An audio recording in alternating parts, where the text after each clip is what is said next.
चलिए आज एक ऐसी कहानी में चलते हैं जो बहुत ही पावरफुल है, एक ट्रांसफॉर्मेशन की कहानी।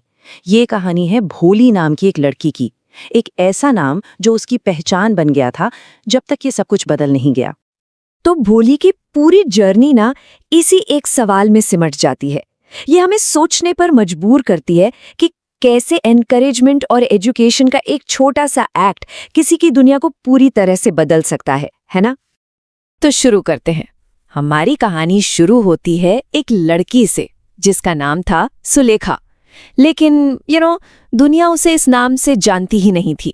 सबके लिए वो हमेशा से भोली थी, मतलब बिल्कुल सीधी साधी। और ये नाम सिर्फ एक निकनेम नहीं था, ये एक लेबल था, एक पहचान थी जो उस पर इतनी कम उम्र में थोप दी गई थी कि उसने उसके सेल्फ वर्थ की हर फीलिंग को जैसे कुचल कर रख दिया था। देखिए, भोली की शुरुआती लाइफ एक के बाद एक बदकिस्मती से भरी हुई थी। जब वो सिर्फ 10 महीने की थी तो चारपाई से गिर गई, जिससे उसके दिमाग को चोट पहुंची। फिर 2 साल की उम्र में चेचक यानी स्मॉल पॉक्स हो गया, जिसके निशान हमेशा के लिए रह गए। और जब उसने आखिरकार बोलना सीखा भी तो वो हकलाती थी, और इसी वजह से वो दूसरे बच्चों के लिए एक इजी टारगेट बन गई। और शायद सबसे दुख की बात तो ये थी कि अपने ही घर में उसे एक बोझ की तरह देखा जाता था। उसके पिताजी रामलाल को उसमें कोई फ्यूचर नहीं दिखता था। उन्हें लगता था कि शादी के लिए जो चीजें जरूरी हैं, खूबसूरती और अक्ल, वो दोनों ही उसके पास नहीं हैं। लेकिन फिर कुछ ऐसा हुआ जिसकी किसी ने उम्मीद नहीं की थी, और इसने अनजाने में ही भोली की जिंदगी का रुख मोड़ दिया। गांव में लड़कियों के लिए एक प्राइमरी स्कूल खुला, और बस यही उसकी लाइफ का सबसे बड़ा टर्निंग पॉइंट साबित होने वाला था। अब यहाँ पर जो कॉन्ट्रास्ट है वो देखिए। उसके पेरेंट्स ने उसे स्कूल पढ़ने के लिए नहीं भेजा था, उन्होंने तो इसलिए भेजा क्योंकि वो एक बोझ थी। चलो, टीचर्स ही परेशान होंगे। लेकिन भोली के लिए ये एक बिल्कुल नई दुनिया थी। जिंदगी में पहली बार उसे साफ सुथरे कपड़े पहनाए गए, उसके बालों में तेल लगाया गया। पहली बार उसे लगा कि घर से भी बेहतर कोई जगह हो सकती है। तो स्कूल में उसका पहला दिन डर से भरा हुआ था। वो काफी डरी हुई थी, बिल्कुल अकेली। लेकिन यहीं उसकी मुलाकात उस इंसान से हुई जो उसकी जिंदगी की दिशा बदलने वाली थी, उसकी टीचर। उसकी टीचर की आवाज में एक नरमी थी, वो डांटने वाली आवाज नहीं थी। जब भोली अपना नाम बताने में हकला रही थी तो उसे शाबाश कहा गया, डांटा नहीं गया। ये छोटी छोटी चीजें, ये काइंडनेस भोली के लिए बिल्कुल नहीं थी। और ये बात ये सब कुछ कह जाती है।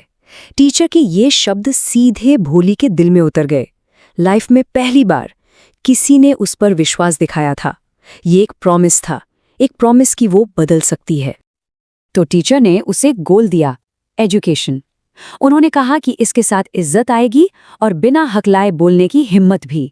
भोली का दिल एक नई उम्मीद से, एक नई जिंदगी की आशा से जोरों से धड़क रहा था। चलिए अब कहानी में आगे बढ़ते हैं। कई साल बाद गांव अब एक छोटा सा शहर बन चुका था, और भोली एक जवान लड़की, और उसके पेरेंट्स ने उसके लिए एक रिश्ता तय किया विशंबरनाथ से, जो एक अधेड़ उम्र का लंगड़ा आदमी था। अब उसके पेरेंट्स की नजर में ये एक परफेक्ट मैच था। क्यों? क्योंकि विशंभर अमीर था, और सबसे इंपॉर्टेंट बात, वो दहेज नहीं मांग रहा था। तो उन्होंने उसकी उम्र, उसका लंगड़ापन और यहाँ तक कि उसके पहली शादी से बड़े बड़े बच्चों को भी आसानी से नजरअंदाज कर दिया। और जब भोली के पिता ने सोचा भी कि भोली क्या सोचेगी, तो उसकी माँ ने ये कहकर बात खत्म कर दी, सोच के देखिए, इतने सालों की पढ़ाई के बाद भी अपनी ही फैमिली के लिए वो अब भी वही भोली थी। और अब हम आते हैं कहानी के क्लाइमैक्स पर। शादी के दिन जैसे ही विशंबर भोली के चेहरे पर चेचक के निशान देखता है, उसका असली लालची चेहरा सबके सामने आ जाता है। सबके सामने वो बेशर्मी से दहेज मांगने लगता है। ये भोली और उसकी फैमिली के लिए एक बहुत बड़ी बेइज्जती थी। 5,000 रुपए। सोचिए, ये सिर्फ एक रकम नहीं थी, ये भोली की सेल्फ रिस्पेक्ट की कीमत थी, जो उसका होने वाला पति सबके सामने लगा रहा था। और ठीक उसी पल कुछ ऐसा होता है जिसकी किसी ने कल्पना भी नहीं की थी। वो लड़की जिसे सब गूंगी गाय समझते थे, एक हिम्मत भरा कदम उठाती है।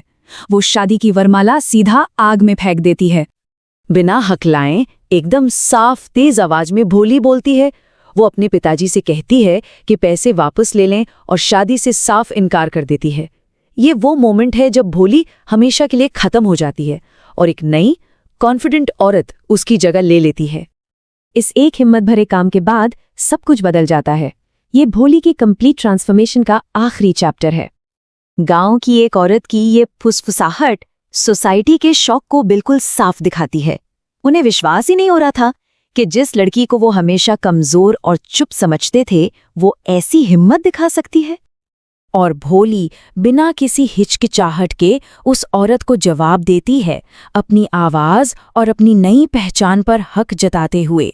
वो मानती है कि हाँ, लोग उसे क्या समझते थे, लेकिन अब वो दिखा रही थी कि वो क्या बन चुकी है। और आखिर में उसे उसके असली नाम सुलेखा से बुलाया जाता है। ये उसके कंप्लीट ट्रांसफॉर्मेशन का सिंबल है। उसे अपनी जिंदगी का एक नया मकसद मिलता है, अपने पेरेंट्स का ख्याल रखना और उसी स्कूल में पढ़ाना जिसने उसे ये आवाज दी। कहानी का एंड होता है उसकी टीचर की नज़रों से, जो सुलेखा को देख रही हैं, और उनकी आंखों में एक गहरा सुकून है। वो सुकून जो एक आर्टिस्ट को अपनी मास्टरपीस को पूरा होते देखकर मिलता है। और ये कहानी हमें इसी पावरफुल सोच के साथ छोड़ जाती है कि कैसे दया और एजुकेशन का एक छोटा सा काम एक इंसान की जिंदगी को एक मास्टरपीस में बदल सकता है।